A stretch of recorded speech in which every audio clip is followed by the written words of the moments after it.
Hello and welcome. This is Qtv News. I am Mamadou Gajaga and thanks for joining us. First, the main local and sports news headlines. President Barrow has received at State House a special envoy from Nigeria's President Muhammadu Buhari. Lamin Dabo, the former head of what was called the Special Operations Unit, appeared as a witness before the TRRC. He is among those with the highest number of adverse mentions. Ahead of their return home, a delegation of anti-epidemic health experts from the People's Republic of China on Thursday paid a courtesy call on President Barrow. We hear how a village's acute water shortage problem were solved following a QTV's news story. As part of their 10,000 bicycle initiative, Child Fund The Gambia have presented 1,000 bicycle and accessories to stakeholders for school children in the West Coast region and parts of the Lower River region. And in sports news, on the eve of their departure for training and the Under-20 Championship in Mauritania, Gambia's Under-20 football team has been received at State House by the President. The African Nations Championship in Cameroon has seen the quarter-final lineup complete after Wednesday's games. The tournament resumes on Saturday. Those were the main news headlines, and now the local news in detail.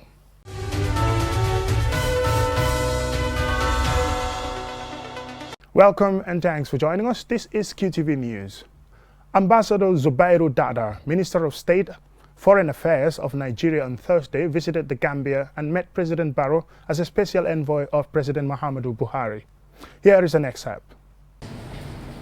Being friends, being Africans, but very special friends at that, we must always keep in touch. It's not enough to just be friends. We must also keep in close contact with each other to know what is happening to one another. In that spirit, President Buhari is interested in knowing what is happening in the Gambia. Is interested, as I'm sure all Gambians know by now, in assisting the Gambia in its transition to very concrete democracy. You're on the right path, and he is saying, keep it up, and you have the support of the government and good people of Nigeria. In a nutshell, that is the message. A reassurance of support from Nigeria, a reassurance of the brotherhood that has always existed over a long period of time, and like I said, to keep in touch, as it were, with the sister nation, to reassure each other that we're together. Because the spirit in ECOWAS, of course, is that of integration. One people, one destiny. The former head of the Special Operations Unit of the NIA, Lamin Dabo, on Thursday appeared before the Truth Commission to shed light on the multiple allegations of unlawful arrest and torture carried out by him and officers of his unit. It turned out to be one of the most contentious appearances by a witness. Omar Pijalo has more. The witness began his testimony with a rundown of his educational qualification, revealing that his highest qualification is a grade 9 certificate. There was an audible gossip from commissioners when this revelation was made. Lamin Dabo has been advancedly mentioned by several witnesses at the TRRC. He is alleged to have been involved in unlawful arrests, detention and torture, and in many cases, he was alleged to have led the torture. Dabo told the commission he joined the NIA as a security guard and was initially a gatekeeper and was then made an orderly attached to the Director General. The certificate you had was in fact below secondary 4 certificate. Katu ya jele ko certificate o membe bulo. Abe secondary 4 makamo ye dumale. It was the lowest certificate anyone can have in the education system of this country. Because I said it could have been because I did not employ myself. The lead counsel put it to the witness that several witnesses has named him as one of the most notorious operatives at the time and named a number of people who were allegedly unlawfully arrested, detained and tortured. All the witness considered was that he participated in beating but denied torturing anyone in his work as an NIA officer, trying to justify with a claim that beating is not the same as torture. Have you ever beaten anybody in your job? And And don't give me this remember thing. Answer yes or no. I never beat up anybody in the course of my work. Thank you very much. After hours of back and forth with the lead counsel, the witness finally accepted participating in unlawful arrest, detention and torture of some people. The allegation was put to you. Now I'm telling you that I accept it. I accept it. This was a lie. Okay, it's a lie. Thank you very much. I think to you it's a lie. To me, it is a mistake. The witness also made a shocking revelation of shooting someone on his leg. They were pursuing on the basis of suspecting him of being involved in drug dealing case. The witness was shown a list of official records of 115 people he had been involved in arresting. The witness accepted he had been involved in a lot of them and was given the opportunity to amend the list. Dabo has the unfortunate distinction of having been named by colleagues and victims as having perpetrated unlawful arrest, torture and extraction of money and other crimes. When some of these were read to him, he dismissed all in turn as untrue.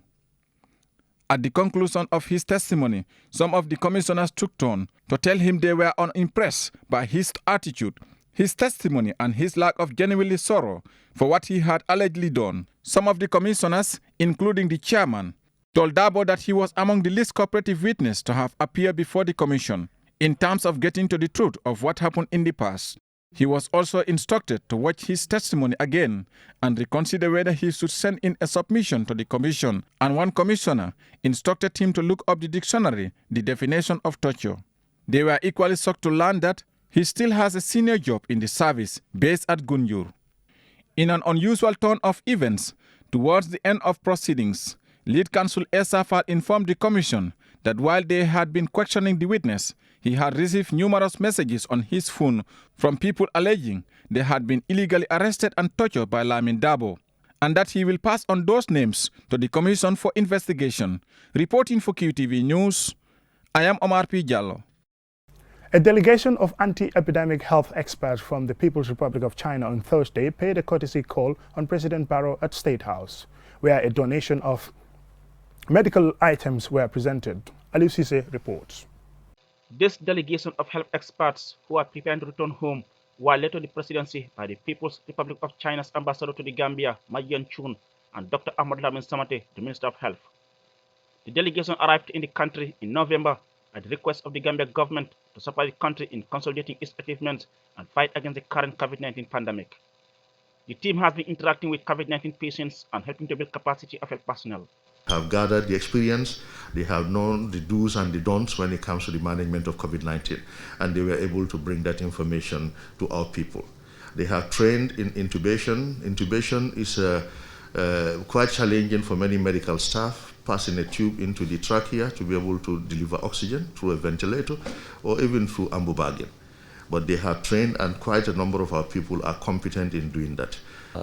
Since the resumption of the diplomatic relationship between our two countries, China, the Gambia, have been keeping very excellent cooperations in many fields. China has been and continues to be very supportive of the country since the advent of the deadly pandemic. And with no indication of its leaving anytime soon, President Barrow renewed his appeal for more support from China, whom he describes as a true friend to his government and Gambians. And China have always been very, very supportive. Since in the 70s, we have the Chinese doctors here. They were in Bansan Hospital. People used to come from Banjul to go for treatment in Bansan because of the Chinese presence there. I once made the personal appeal to Xi Jinping so that he will look at that for also. Send us a team, a technical team again, to help Bansan Hospital. That is part of the Chinese legacy in this country. They were having a strong team that was doing a very, very good job in the 70s. We will still renew that appeal so that we can have that tradition renewed again. The delegation also made a donation of medical items worth $10 million to further boost the country's health sector, thereby improve health service delivery. Reporting for QTV News, I am Ali Sise. A village that endured acute water shortage mid last year have finally had their problem solved. Kergalo, a village in the Nyomi of the North Bank region with nearly 2,000 residents, now have 24-hour access to water supply following a QTV news story that reported how the village struggled without adequate access to water. Our reporter Lamin Dabo revisited the village to find out about the development progress. A flashback from the past to the present shows a marked improvement in the lives and livelihood of a village that relied on a single pump as a source of water to a population of about 2,000 residents. This footage captures an increasingly worsening condition of a community of taxpayers in Kergalo village who endured acute water shortage for about 5 decades plus since the village was founded. This story of a frustrated village who had exhausted means for a solution was broadcast on QTV. Motivated and moved by the story, philanthropists found a humanitarian solution to the problem of the village. This came at a time when we saw it on QTV, and if I could remember, it was yourself who broadcasted it on QTV about Kergalo needing water and that they were struggling to get water. So we saw children and women running after each other, running to get water from the hand pump. And this is what brought us in to see what best we can do to help them through our sponsors from the UK. The response was swift from the donors. The first organization to intervene was School for School, a charity organization. In less than a week, the organization had visited the village to see for themselves and find out more about the water shortage problem facing the villagers. After about 4 to 5 months, 2 5,000-litre boreholes were up and ready with 10 taps installed at every corner of the village. From a daily scramble for a manually drawn water to regular running water that is accessible and reliable for everyone in the village. Overflowing with joy, the women who suffered most cannot be more thankful. ñun mënu ñoy sangu set mënu ñoy toggalu ñor parce que pay na pati ndox so ci tégué mal sax du mëna ñor. Before we lived in hardship because of the water shortage. We could neither shower clean nor properly prepare food because of that problem. Now we have adequate access to water supply. From it, we can properly take clean showers, do all the household chores and prepare our children for school. Ndax jafé-jafé ndox bobu demoon nañ bé ñun sax mënuñu tal suñ bop pour défar suñ bop. Waye légui da nga gis suñ xëyé dañuy root sang suñ xalé yi. The water shortage problem went to such a degree that we could not take care of ourselves. Thank God now, when we wake up, we can fetch clean, drinkable water. Because of that, we live a healthy life compared to before when water was not clean and was inadequate. School for School has completed a 10,000-litre borehole project with solar panels and 10 taps across the village. Altogether, 14,000 litres of 4 boreholes were constructed in the village after the intervention of 3 donors. Well, I would like to say that the level of project is that the whole project has been completed, and thanks to the people who sponsored it, that's David and Sylvia Mays from England. Now, the level of the project is that it has all been completed. Everything is done now, and we've given them the borehole and also about 10,000 litres of water that they can have from the tanks, and also with solar panels, which means 24 hours a day they can have water throughout the whole village. With easy access to water supply, the village is happy that they are comfortably able to carry on with their development needs, most of which depend on water for sustenance and survival. This is also a sigh of relief for a village of farmers whose livestock would die of thirst. Right now, ñu ngi mëna ji ay garab, ñu ngi mëna suñ juri ñu ngi function. With the water facilities, we are able to plant trees, take care of our livestock, many of which we lost because they would stay a whole day without water. The donors have fulfilled their promises accordingly. For us, we will make plans to make sure that the facilities are maintained to avoid water shortage again. Added to this journey of a life-saving development is government's intervention. The village had received government representatives who visited the village for a survey about the water shortage. A land has been identified and allocated by the village, which government has promised to use for the construction of a large borehole that will serve Kergalo and a neighboring village, Mendikunda. The promise was re-echoed at the presidential tour in Esau, where the Minister of Land, among other villages, named government's water project for Kergalo. While the village waits for the fulfillment of this promise, they are reminding the government of the promise, saying that more water is needed for their growing population. Lamin Dabo, Qtv News. We will take a short commercial break, and when we return, the news continues with some more local news stories.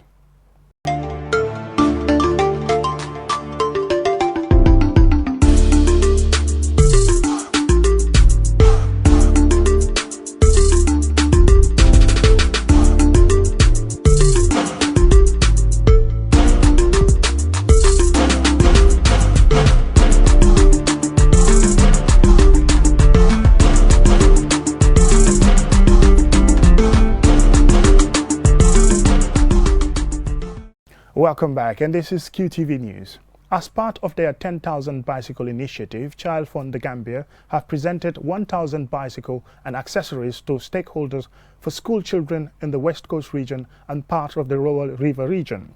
The aim is to improve children's access to school and promote learning. Loli M. Camara reports. This latest development is in line with Child Fund's project launched in 2019 called the Dream Bike, to help 10,000 vulnerable children to improve their access to and retention in school and to ensure their safety and protection. So far, 3,000 bicycles have been distributed since the project began.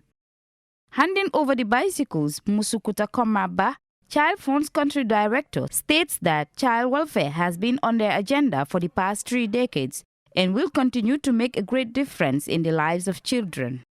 Child Fund The Gambia believes that by acting in partnership, we have a multiplier effect. And that is why we work with a portfolio of strong and strategic partners that can deliver child-focused programs at the local level. But at the same time, that can also contribute to the broader effect to advocate with and on behalf of children's development. Kemo Jallo, a representative from Ministry of Basic and Secondary Education, commended Child Fund for the great initiative, adding that the donation will help improve the mobility of children to attend classes. The donation of these bicycles to our students in schools will agreeably improve access and retention. I think there's no dispute about that. Okay? So on behalf of the ministry, on behalf of the Ministry of Basic and Secondary Education, I thank you very much for this gesture. Ami Kolembai, a Child Fund board member, urges sponsors to continue giving humanitarian services to children. Child Fund has been supporting education from ECD, that is early childhood education, to the end of secondary education, and this is just one of the interventions that they have been successfully implementing. So we have to thank them, thank the ministry for the active collaboration, because when there is collaboration and it's not active, there is no trust, nothing works. Buba Jata from Dinding Yiriwa Federation said Child Fund has contributed positively in the lives of children. For communities and how to get there to their various schools was very difficult for them. Okay, we came to assess and see how are these children now. Then we realized that they are not coming to school late now, and their performance are also improved, because what happens is that they are tired before they reach at the school, so they don't normally, study very well when they are back at home. But now with the availability of the bicycles, they are now not encountering such things. Child Fund The Gambia has for many years contributed immensely to the lives of vulnerable children in the country. The 10,000 Dream Bike target is yet not achieved, but the 3,000 already given to needy children is a big achievement. For QTV News, Loli M. Camara. The SOS Regional Mothers and Adult Training Center on Wednesday launched a $45 million youth training and employability project for 2019 to 2024 in URR. Alaji A.F. Jallo has more. The training project is designed by SOS Children's Village in the Gambia in partnership with SOS UK. The aims include to discourage and tackle irregular migration, low retention in schools, unemployment, gender-based violence, and numerous challenges confronting young people in the region. In her welcoming remarks, the National Director of SOS the Gambia, Marietta Sala, said the targeted beneficiaries are among the poorest and most vulnerable section of the rural communities. The project was designed against the background of severe incidents of irregular migration, low retention in schools, unemployment, gender-based violence, and numerous challenges, including sexual reproductive health issues confronting young people in the region. The targeted beneficiaries are among the poorest and most vulnerable sections of the rural communities, including a good proportion of young people with limited experiences in initiating and managing enterprises to enhance their employability. The project director of SOS Regional Mothers and Adult Training Center Ilen Marisu, said 1,000 youths are expected to be trained in relevant skills areas within the next 5 years. Lamin Dabo, the instructor for the sewing and designing class, has this to say.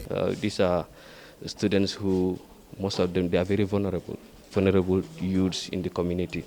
Most of whom, some are school dropouts, some are victims of teenage pregnancy, and list can go on and on. And this is a life-changing opportunity for them. This trade is highly dominant by the foreigners, that is our neighbor Senegal.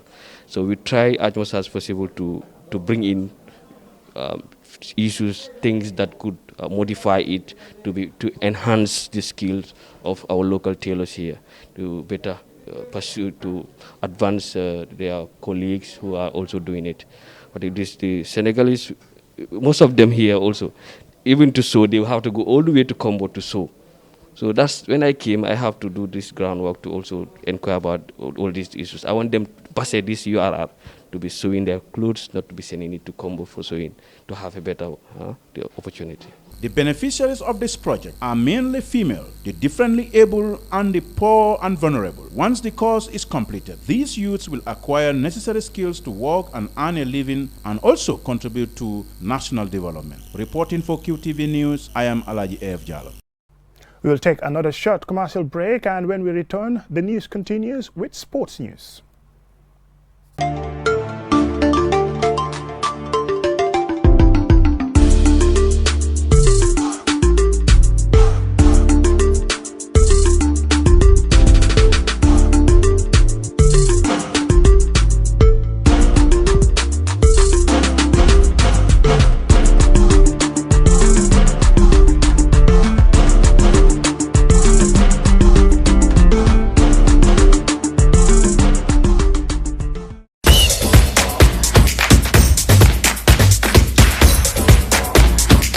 And now to sports news. President Barrow on Thursday bid farewell to the national under-20 football team ahead of the Africa Cup of Nations under-20 championship in Mauritania. As Aliou Cisse reports, the team was presented with the national flag and $2 million in preparation for their heroic performance in qualifying for the tournament.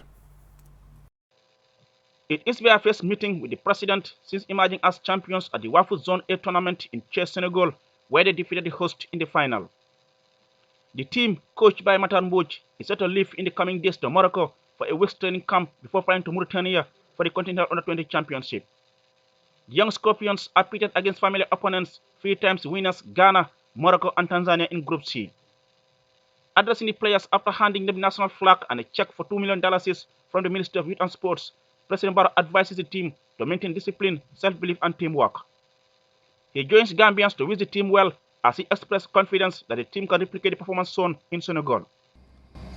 Team football is important. Teamwork is important. Whether it's a football team, whether it's a country, or whatever you are doing in life, teamwork is very, very important. The individual doesn't matter when it comes to team. I think it's the team that matters. Work as a team, you can make a difference for us. The team will open its campaign on February 16 against Morocco, who won this tournament in 1997. The team's assistant captain, Tijan Mar, said the boys are ready for the task.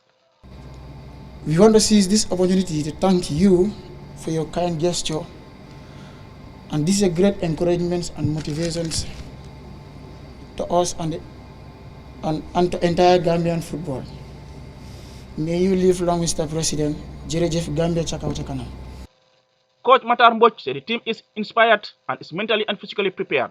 These players, they are my heroes, and honestly, what they've achieved for their country and what they've achieved for me as a coach, I was able to be awarded the best coach of the tournament, and it's all thanks to them, and it's thanks to the men here as well.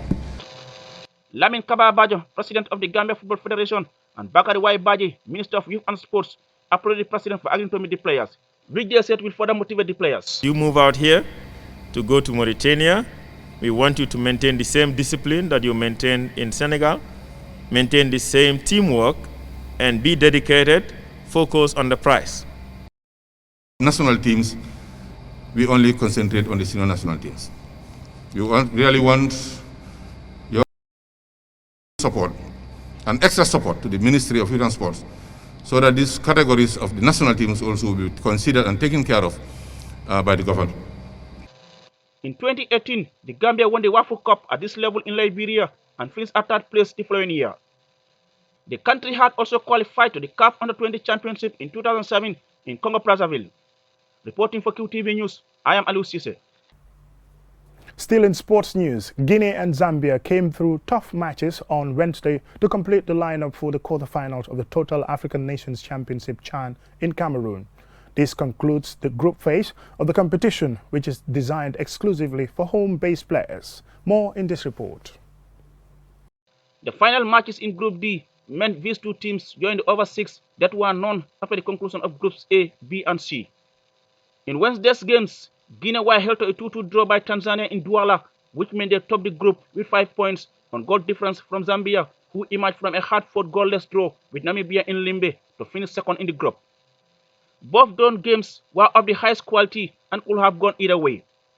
The two joint title holders, Mali and Cameroon from Group A, DR Congo and Congo from Group B, Morocco and Rwanda from Group C to play in the quarterfinals.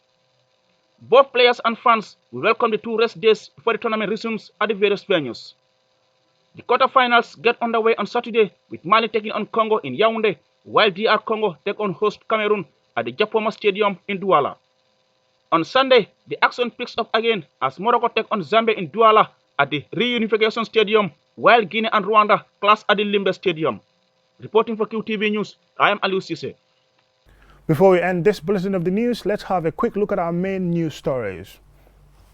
Lamin Dabo, the former head of what was called the Special Operations Unit at the NIA, appeared as a witness before the TRRC. He is among those with the highest number of adverse mentions. Ahead of their return home, a delegation of anti-epidemic health experts from the People's Republic of China on Thursday paid a courtesy call on President Barrow. We heard how a village's acute water shortage problems were solved following a QTV News story. As part of their 10,000 bicycle initiative, Child Fund the Gambia have presented 1,000 bicycle and accessories to stakeholders for school children in the West Coast region and parts of the Lower River region. In sports news, on the eve of their departure for a training camp and the Under-20 Championship in Mauritania, Gambia's Under-20 football team has been received at the State House by the President. The African Nations Championship in Cameroon has seen the quarter-final lineup complete after Wednesday's games. The tournament resumes on Saturday. That's all we have for you in this news edition. Thank you very much for watching and have a pleasant night. We enjoy the pleasure of your company.